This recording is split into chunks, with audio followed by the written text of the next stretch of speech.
Good afternoon, ladies and gentlemen. Welcome to the WDIG Coaches Show. I'm Coach Roger Holmes, and special guest with me this morning, Coach Steve Versprilli. Coach V is our assistant head coach. He's in charge of linebackers and has been doing a great job, and we welcome you here. Strange weekend.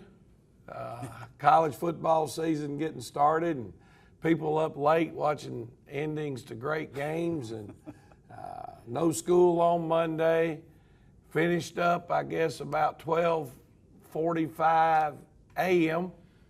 on Friday night with our game with Wilkinson County. But welcome, Coach V, and glad to have you with us this morning. Mr. Stan wasn't able to make it this morning, so we'll apologize right off the bat for that. But Coach V, give our fans and people watching the show tonight a little bit of your history and background. Right. Most of them should know you, but been around a while. But give them some background on you. I'm from Norfolk, Virginia originally. I graduated from University of Alabama in 1994. I played football in 89, 90, and 91. 3 bowl teams we played on. After I graduated, I went back to Norfolk, coached there for 13 years. This is my 11th year in Georgia, my 10th year with Dublin. Been coaching linebackers ever since I've been here, and have had some great ones. Some all-state kids, all-region kids, some special kids. It's been Dublin's a special place. My children graduated from here, and we're very successful in academics here and in sports. My daughter's about to graduate from Georgia in December. My son's at North Carolina Wesleyan playing football, and he's a second semester sophomore right now. And a great family on top of all that. I'll certainly say that. One that's been dedicated to Dublin City School System and given a lot of time and great effort to these kids within the community. Well, you got the role of assistant head coach. Right. So give our fans a little bit of idea about what that means and what you have to do when you're the assistant head coach. I take care of transportation, trucks for equipment, buses to away games. I schedule the transportation over the summer to get our players here for weight training and workouts. I do work on eligibility, any kind of odd things that Coach needs me to do, I do. So really basically anything that I need to do, I do, and try to do my best. And do it well. And one of the things that I want to bring out also, one of your other responsibilities, which is a major one, but I think our fans can look around at any time and see how well you do, is Coach Versprilli is also in charge of our field maintenance. That's right. On all of our athletic fields here at Dublin City. And Coach, you've done a phenomenal job this year. I know our players and our fans are very proud of the way the Shamrock Bowl looks and the practice field. You know, we went a couple of places this summer and threw 7-on-7, right. And I think our kids had an opportunity to look around and say, I can't believe it. Coach, our practice field is better than some people's game fields, and it's because of the efforts that Coach Versprilli puts in and the commitment from our Dublin City Board of Education to make sure that things are right. Well, we got all that out of the way. Let's talk a little defense and talk about last Friday night from a defensive standpoint with the Dublin Irish against Wilkinson County. All right. Well, we held them out of the end zone on defense, and I think that was huge for our kids. We got a lot of confidence with our players. Speaking linebacker-wise, we've gotten better at every position, I think, along the season. Jalen Carter's been getting better every week, and of course, Stacy Sharp has had 29 tackles in the last 2 games. He's all over. He's everywhere. He is. And Coach, what is it to you, coaching the linebackers? I mean, when you look at physical stature, right. Stacy's 5'4", 5'4", maybe 160 pounds, if that. Now he's strong as an ox. He is. But what is it that makes Stacy the leading tackler, for example, 2 weeks in a row? I'm going to tell you what, he takes a lot of pride in it. He takes pride in being, when he walks between the lines, he becomes a really mean kid. And he just takes pride in making the tackles. He wants to make every tackle. And he challenges other linebackers to make tackles to try to beat them, and he's just been delivering every Friday for us. On offense the other night, of course, we went into the other night's game, and this could be a negative. Hopefully it's a positive because he got some other kids some quality playing time, but you went into the game the other night without Jermaine Cooley, Right. who's been a 2-year starter at linebacker. We went into the game without Stephen Linton, a very solid, aggressive defensive end. Right. And we went into the game, Steve was out with a shoulder sprain, and we went into the game without Jaworski Tobridge, a starting defensive back who was held out because of discipline reasons. Right. And so we had three new guys having to step in and play for us defensively. Who stepped in for you at linebacker, and what can we expect to see from this person as we continue to move forward? Well, we had a freshman, ninth grader, Josh Isaac, who stepped in. He was a stalwart at the middle school at linebacker and fullback. Very, very tough kid. He stepped in very well for Jermaine. He's like I said, he's a ninth grader, so he made some mistakes, but overall, he had a great game as far as getting some confidence and increasing his actual rep time to become a better linebacker. And I think he's on his way. He's going to be a good one for us in the next couple of years. Well, I was excited watching him out there running around, and Darius Blackshear played a number of reps for us at linebacker the other night and some at guard. And Darius was a young man that was here all the way up until, I guess, last year. Right. He transferred, moved out to West Lawrence.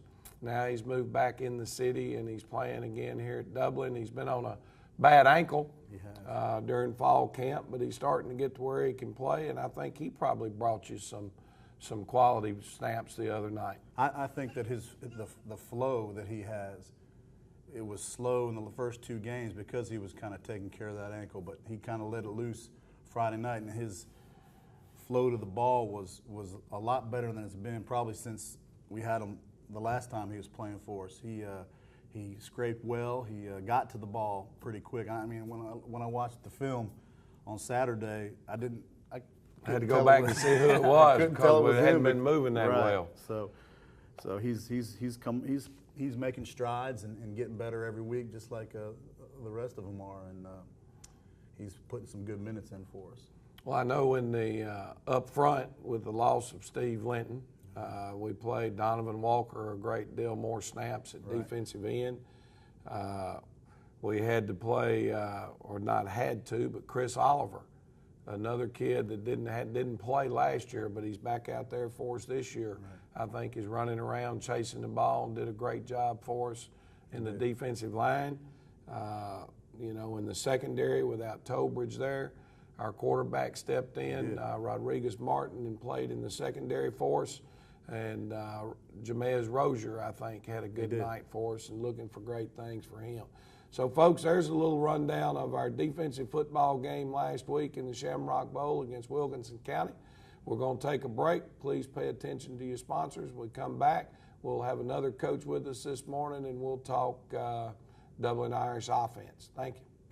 At Bank of Dudley, we want to help with all your lending needs. Whether you're thinking of buying a new car, remodeling your home, or just want to go on vacation, let one of the many lenders at a Bank of Dudley branch near you help realize your dreams. Bank of Dudley, we're big enough to offer the great services you need, but small enough to make sure you can talk to someone you trust. Bank of Dudley with 5 convenient locations: East Dublin, downtown Dublin, and Veterans Boulevard, Dudley, and Jeffersonville.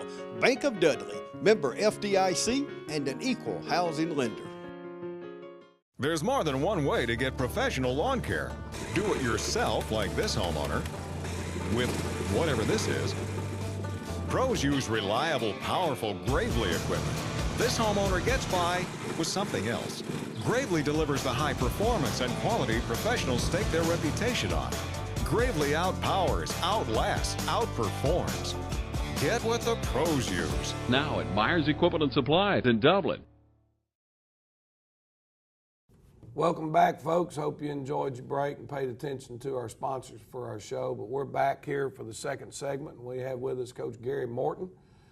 Coach Morton comes to us this year, and we're going to let him give you a little bit of his rundown in history. But Coach Morton is our special teams coordinator, and he's also works with our centers and guards. So, Coach, let's tell our viewing audience a little bit about your background and where you've been and those type things. All right, I've been coaching for 25 years. I spent 10 years in South Georgia. I graduated from Valdosta State, so I stayed there after my playing days, and I worked at Valdosta High School and Colquitt County High School in Ware County. Then I got a head coaching job at McIntosh County for a year, and then I got the calling to go back home, so I went back home for 7. Didn't plan on staying for 7. I planned on staying 3 or 4 and coming back. And where's home? Arcadia, Florida. You know, and like I said, that was one of my dreams, is going back home and coaching at my home school. Yep. And so I got to do it at an earlier age than what I guess I had planned. You know, I figured 50, 55 I could go back and do it, but I got to do it at age 30. Right.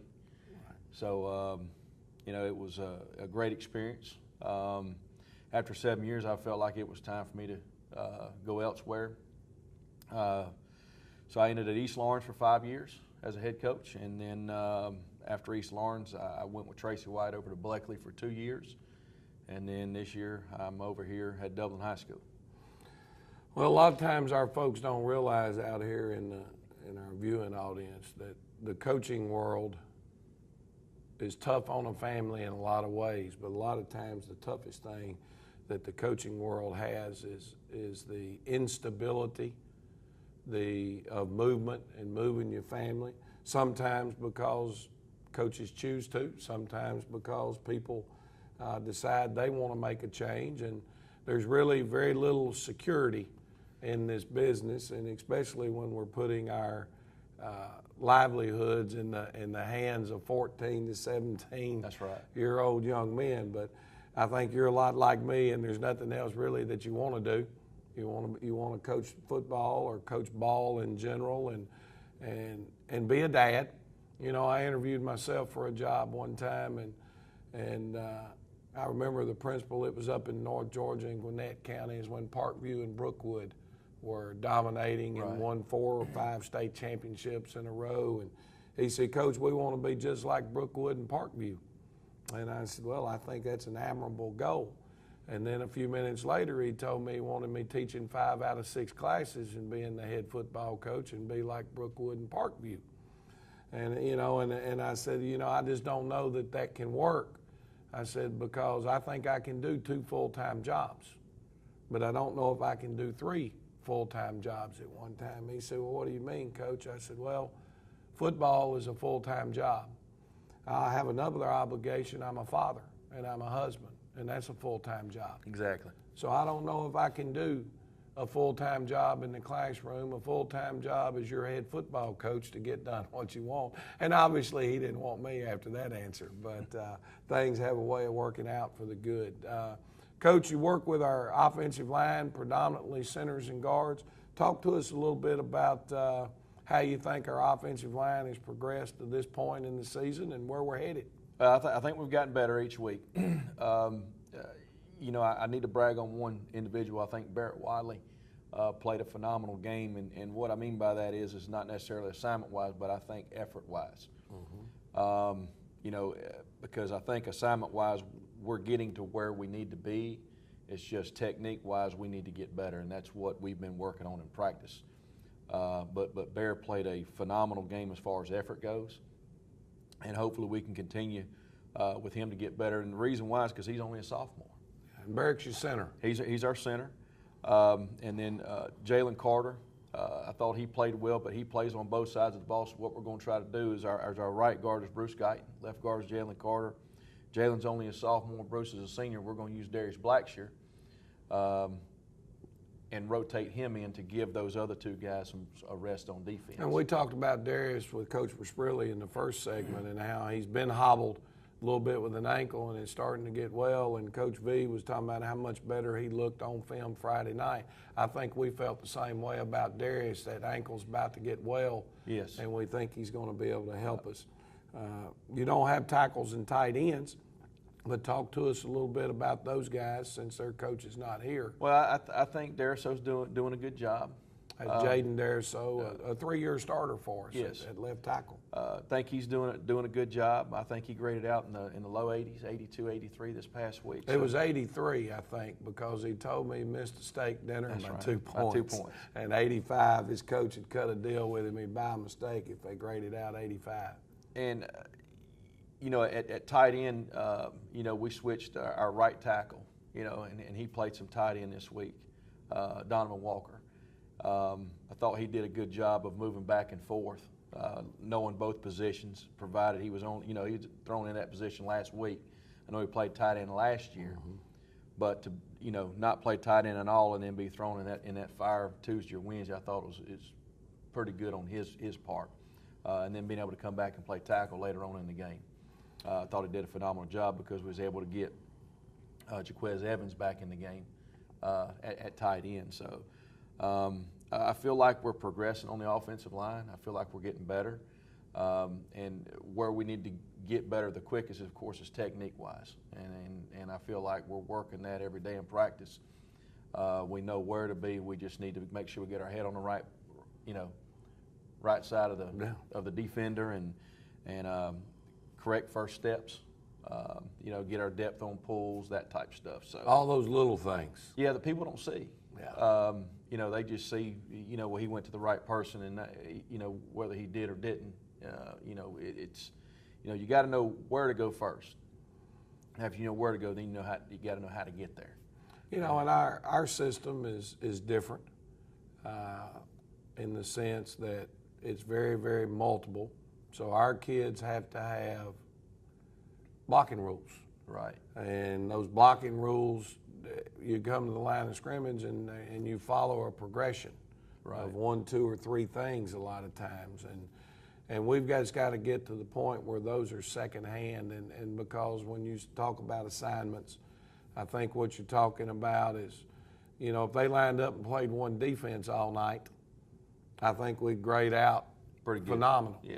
But when they're swapping defenses around from an even front to an odd front, from a 5-3 to a 5-2, it changes some of your rules and your progressions. And I think we're getting better at it. We're just not really clicking on all cylinders yet as to where we need to be. And Coach, you handle our special teams. You do all the breakdown and scouting of what's going on. Of course, all of our coaches have roles in the special teams. But what would you say right now, special teams wise, is the area we've made the most improvement and the area we need to continue to improve? Well, I think the most improvement is, I would have to say, our kickoff return, just for the simple fact that we were able to finally return one for a touchdown the other night. And I think the area that we need to improve in the most is probably kickoff coverage, because we allowed one to get scored on us. I agree. I think part of that is placement of the kicks. You know, a young kicker, we got to do a better job of getting it where it needs to be. And that penalty allowed them, to me, a longer field and allows you a better chance at return because there's more field to cover. Great point. So that, you know, that in turn, us being backed up 15 yards, you know, gave them a benefit. But we still need to, if we take care of our business, then we're able to make that tackle. You know, and we missed a few tackles down around the 20, 25-yard line. Well, ladies and gentlemen, they're waving at me here to take a break. So we're going to take a break, and when we come back, we're going to talk about Swainsboro. Score big with the Dublin Piggly Wiggly. Catch all the savings throughout the store. Score big with fresh produce, grocery items, dairy products, and don't fumble the handoff. Choose 100% certified Angus beef from Dublin Piggly Wiggly. Taste the difference today. Fresh food, friendly service, Piggly Wiggly. Allen's Heating and Air is your licensed Amana equipment dealer. Trust Allen's Heating and Air to install and service your heating and air conditioning unit. Allen services all brands. With the purchase of a new Amana unit, you'll get a lifetime warranty on the compressor. Allen's Heating and Air. Call Sean Clark or any of his friendly staff at Allen's Heating and Air. Amana Heating and Air Conditioners. Last and last and last.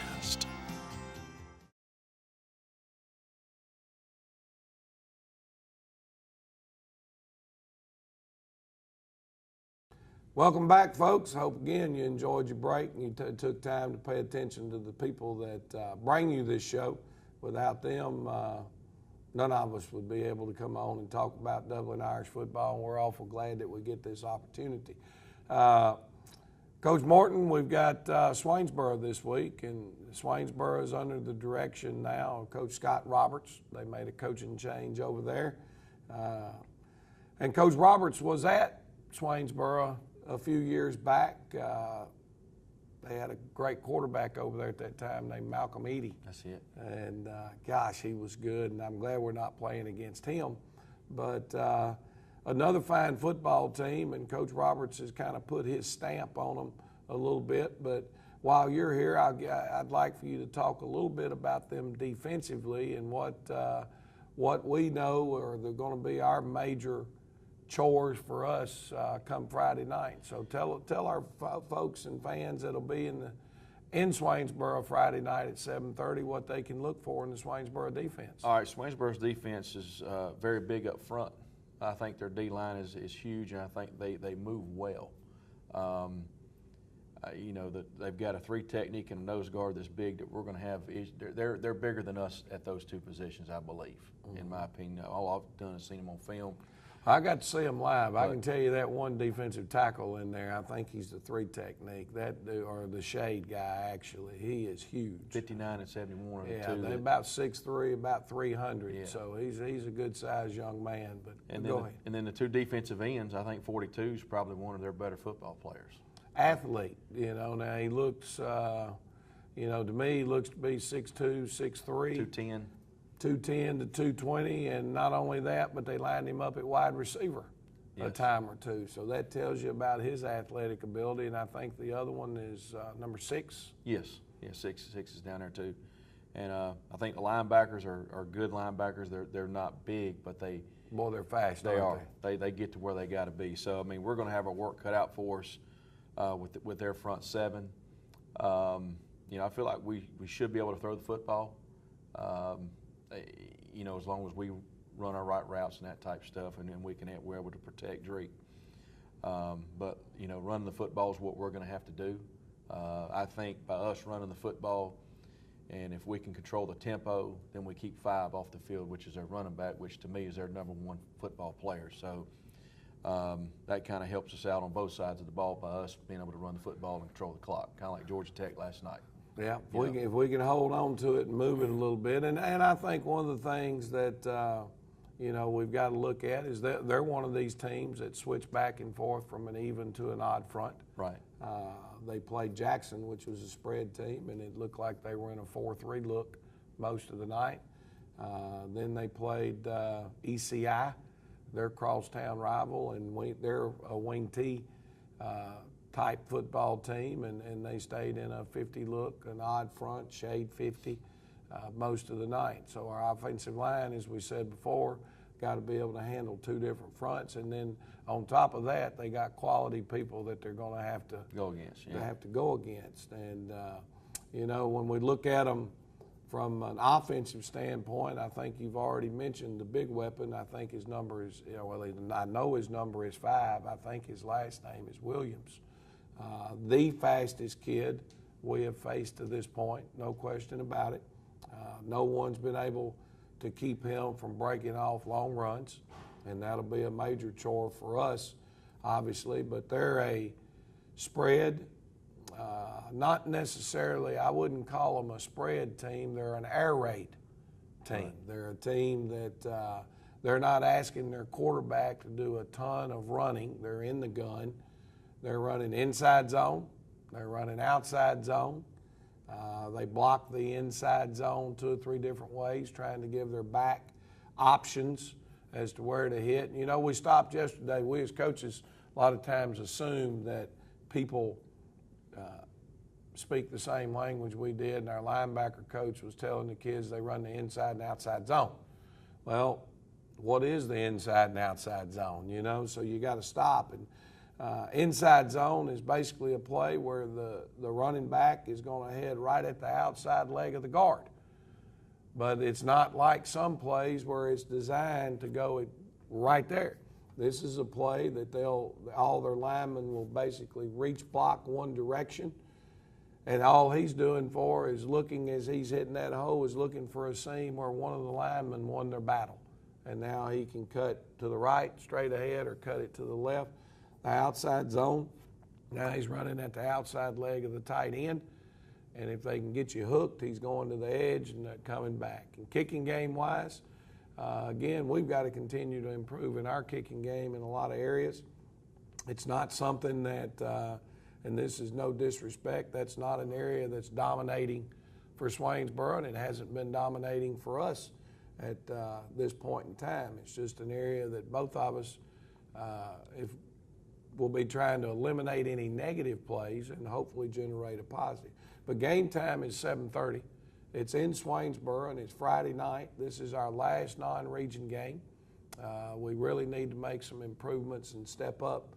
Our game is next week after Swainsboro. The next week for us is an open date, so there won't be any Dublin Irish football in 2 weeks. So get out, support your Dublin Irish in Swainsboro, 7:30 Friday night.